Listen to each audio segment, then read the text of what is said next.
Baik, shalom, selamat sore Ibu dosen dan teman-teman. Tugas saya kelas E Prodipa Fakultas Pendidikan dan Keguruan Agama Kristen. Tugas saya yang saya dapat dan saya merangkum mata kuliah inklusif. Yang pertama, saya langsung akan masuk dalam materi.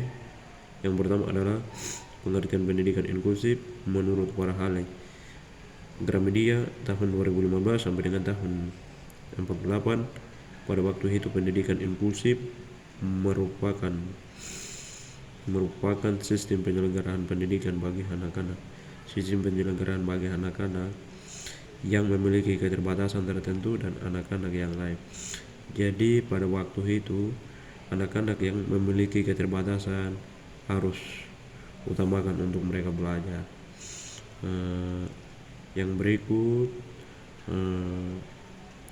tertentu anak-anak yang lainnya disatukan dengan tanpa mempertimbangkan keterbatasan masing-masing. Jadi pada tahun itu kan anak-anak semua harus merangkum,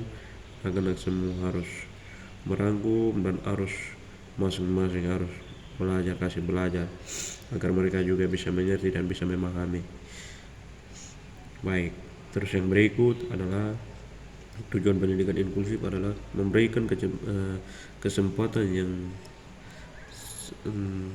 seluas-luasnya pada semua peserta didik yang memiliki kelainan fisik, emosional, mental, dan sosial atau memiliki potensi kecerdasan dan atau bakat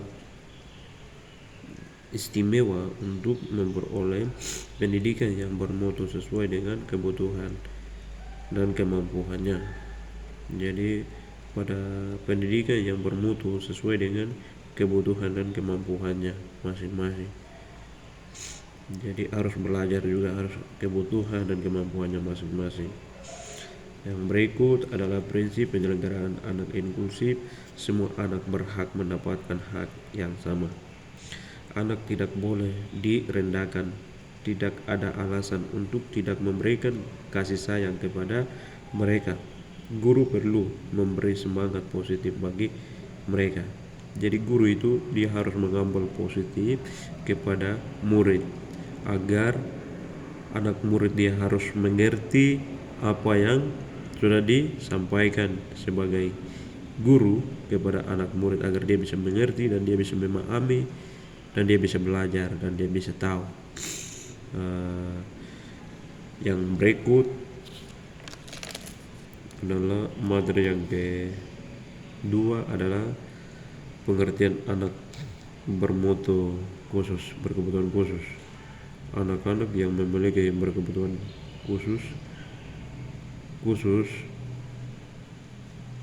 keunikan tersendiri dalam jenis dan berkarakteristiknya yang membedakan mereka dari anak-anak yang normal pada umumnya.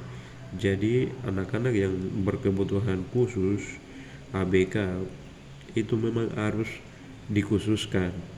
Jangan normal campur dengan anak-anak yang ABK atau anak-anak yang tidak normal. Mereka harus khususkan dan mereka belajar pasti akan mengerti. Kalau campurkan susah untuk mengerti. Oke, baik. Yang berikut adalah anak kebutuhan khusus adalah yang secara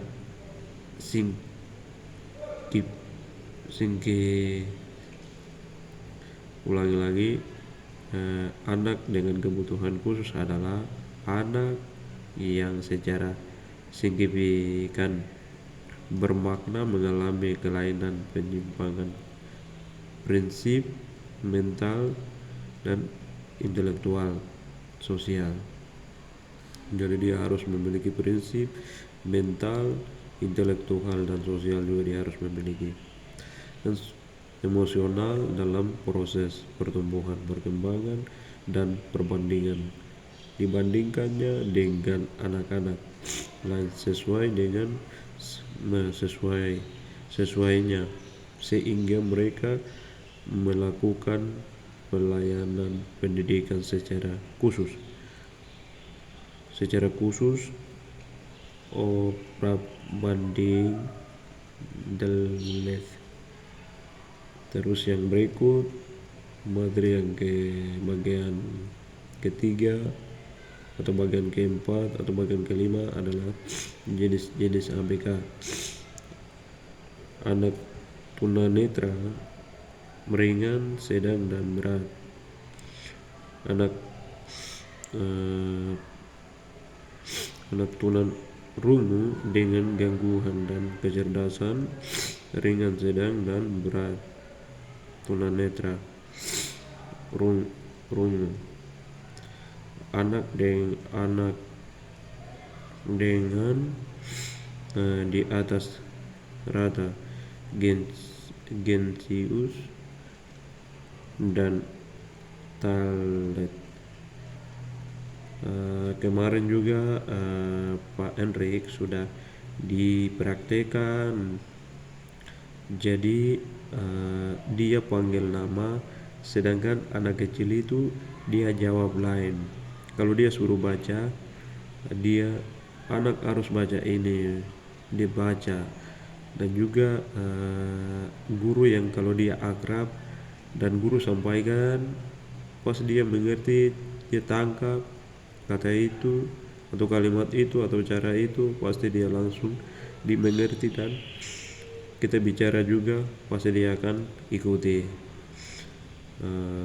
Yang berikut adalah anak dengan gangguan anggota gerak tunadangsa. Terus yang berikut adalah ABK. Setiap anak mempunyai hak-haknya, tetesan diri yang perlu diperhatikan dan dipenuhi tanpa seperti anak-anak normal pada umumnya. Anak-anak ABK. Terus yang berikut, yang terakhir adalah ABK juga mempunyai hak mereka sendiri, dan hal itu berhak diperjuangkan dan dipraktikkan. Mereka juga berhak mendapatkan layanan dalam kehidupannya, menjunjung kehidupannya ke depan, dan untuk meringankan kesatuan atau kesulitan yang sudah dialami. Mereka sudah dapat banyak upaya yang dilakukan oleh pemerintah untuk memperjuangkan hak berkebutuhan khusus. Hal ini dapat dibuktikan dengan kebutuhan dibuatnya undang-undang tentang pelayanan yang dapat dibuktikan di konten ini. Telah tayang di Kompasian.com dengan judul pemenuhan hak anak. Baik, dengan demikian terima kasih mata kuliah inklusif yang telah Ibu dosen berikan atau share di grup. Saya ada baca, dan sedikit yang saya dapat dan saya rangkum ada banyak, tetapi apa yang saya tangkap saya dapat sampaikan. Sekian dan terima kasih. Tuhan Yesus memberkati. Shalom.